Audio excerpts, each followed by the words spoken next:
শুভেচ্ছা। আমি কথায় বিশ্বাস যতটা করি তার চাইতে কাজে অনেক বেশি বিশ্বাস করি।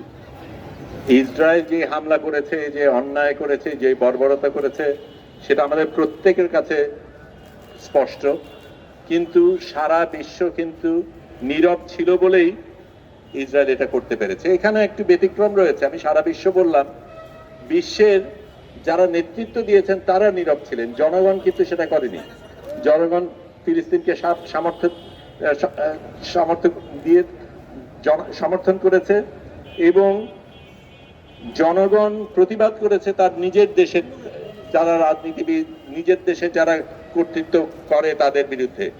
সারা পৃথিবীতে এখন কিন্তু লোকজন রাস্তায় নামছে, প্রতিবাদ করছে। তাদেরকে নাজেহাল করা হচ্ছে, তাদেরকে অ্যারেস্ট করা হচ্ছে, তারপরেও এই মানুষগুলি নামছে। আমরা যারা এখানে দেখলেন যে দিয়াকা, জুবের, আমাদের যে চিন্তাটা ছিল যে যেখানে দেশের রাষ্ট্রপ্রধানরা নীরব, যেখানে নীতি নির্ধারকরা নীরব, সেখানে আমাদের নিজেদের দেহ দিয়ে যদি আমরা কিছু করতে পারি তাহলে সেটাই আমরা করব। সেই কারণে এটা নিশ্চয়ই সত্য যে সেখানে অনেক বিপদ ছিল। সেই বিপদ জেনেই কিন্তু আমরা গিয়েছিলাম। একটা জিনিস আমি বলতে চাই, এখানে আমাদের সম্বন্ধে দেওয়া হচ্ছে, আমাকে সিংহ পুরুষ বলা হচ্ছে। সত্যিকার অর্থে ব্যাপারটা কিন্তু আমাদের নিয়ে না। আসল সিংহ পুরুষ ফিলিস্তিনের যেই নারী, পুরুষ, শিশু যারা এত বছর ধরে সংগ্রাম করে করছে, এই বিপদের মুখেও তারা কিন্তু প্রতিবাদ থামায়নি। সত্যিকার অর্থে তারাই আমাদের শিখিয়েছে বীর হওয়া কি জিনিস, এবং তাদের থেকে আমরা অনুপ্রেরণা পেয়েছি। তবে এটা ঠিক যে আমরা গিয়েছিলাম কারণ যেই ব্লকের তারা করেছিল সেটা অবৈধ, এবং এই অবৈধতাকে আমাদের প্রশ্ন করার দরকার ছিল, এবং সেই প্রশ্নের তাগিদেই আমরা গিয়েছি গাজা সেই শিশু সন্তানের পাশে দাঁড়াতে।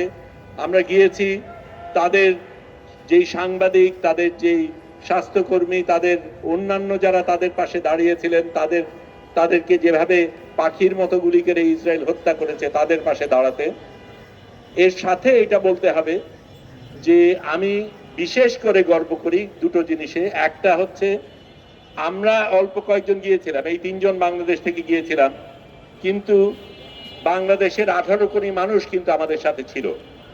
বাংলাদেশের 18 কোটি মানুষ আমাদের জন্য দোয়া পড়েছে। বাংলাদেশের 18 কোটি মানুষ আমাদের ভালোবাসা দেখিয়েছে। বাংলাদেশের 18 কোটি মানুষ আমাদের সাথে সেই নৌকায় ভ্রমণ করেছে। এটা আমরা বোধ করেছি, সেই অনুপ্রেরণা পেয়েছি, সেই সাহস আমরা পেয়েছি। সেটার জন্য আপনাদের ধন্যবাদ। তার বাইরে আরো 2 জন ব্যক্তি অসাধারণ ব্যক্তি ভূমিকা রেখেছিলেন।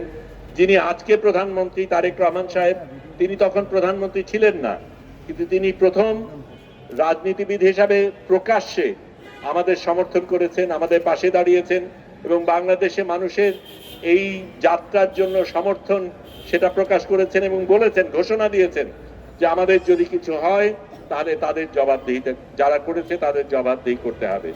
তারপরে পরেই আমাদের তখন যিনি দেশের প্রধান ছিলেন প্রফেসর ইউনূস, তিনিও একই ধরনের বক্তব্য রেখেছেন, সাহসী বক্তব্য রেখেছেন। যেখানে এত দেশের রাষ্ট্রপ্রধানরা নীরব ছিল, বাংলাদেশের 2 কর্ণধার প্রকাশ্যে তারা আমাদের এই যাত্রার প্রতি সমর্থন জানিয়েছেন।